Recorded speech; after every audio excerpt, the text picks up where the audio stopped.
Limited storage space is something we're having to deal with more and more on our smartphones. I'm Taylor Martin, this is Pocket Now, and here are a few ways you can free up storage space on your Android phone after the first boot. When you boot your Android device for the very first time, you are taken through a relatively simple and quick setup process. Once you get through that, the floodgates are open for personalization and customization. But over the last few years, two things have happened. The Android operating system has grown, nearly tripling in size. Custom strains of Android, such as TouchWiz and Sense, are up to 5 times larger than that.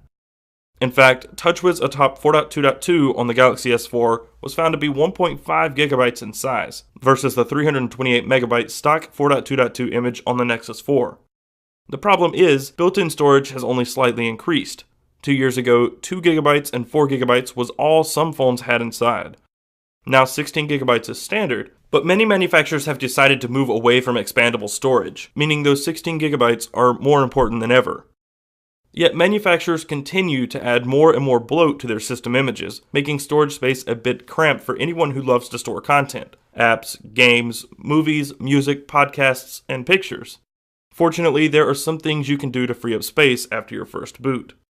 Many phones come with samples in the form of high-res pictures and possibly a video to show off how great the display is. I'm not talking about wallpapers either, but pictures that are preloaded in the gallery application. Most of the time these are easily removed. Long press, select all, and delete. Just in case I ever need them again though, I generally send them to Dropbox first. Demonstration videos can be removed just as easily. These won't save a whole lot of storage space, but every bit counts, especially if you're never going to use any of the pictures or videos. Chances are you won't. Some devices also come with documentation, how-to guides, and other information stored on PDF files. Like the pictures, it's not a bad idea to send those to the cloud and free up onboard storage.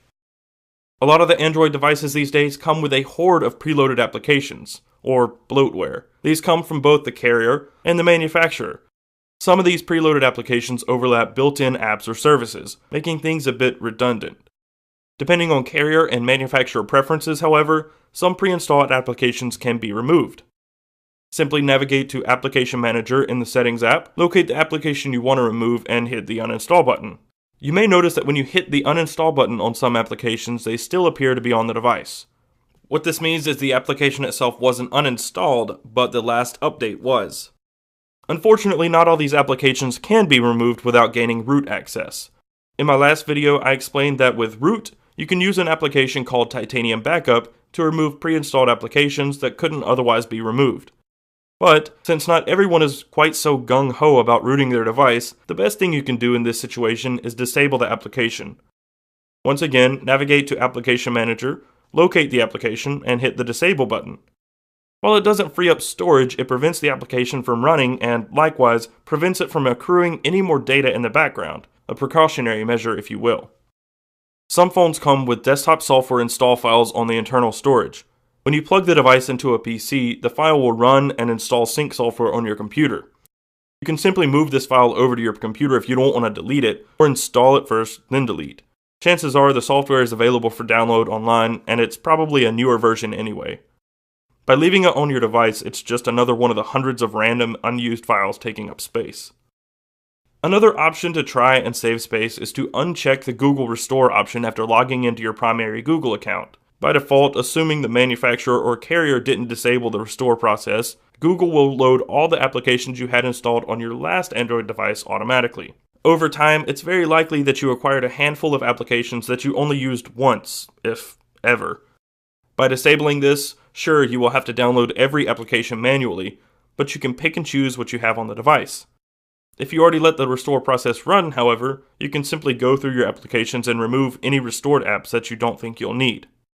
There are a ton of ways you can save storage space through learning new habits. For instance, you can set up an automatic upload of all pictures on your device to a cloud account so you can free up onboard storage. Or you can simply get into the habit of deleting anything and everything as soon as you're done with it, like apps and games. Sadly, until 32 gigabytes of inbuilt storage becomes the standard, low device storage will be a constant battle we all have to fight. So that's all for now. If you liked the video, be sure to give it a thumbs up and subscribe to the channel. You can also find us on your favorite social networks, Google+, Twitter, and Facebook at Pocket Now. Or you can find me on Twitter at CasperTech.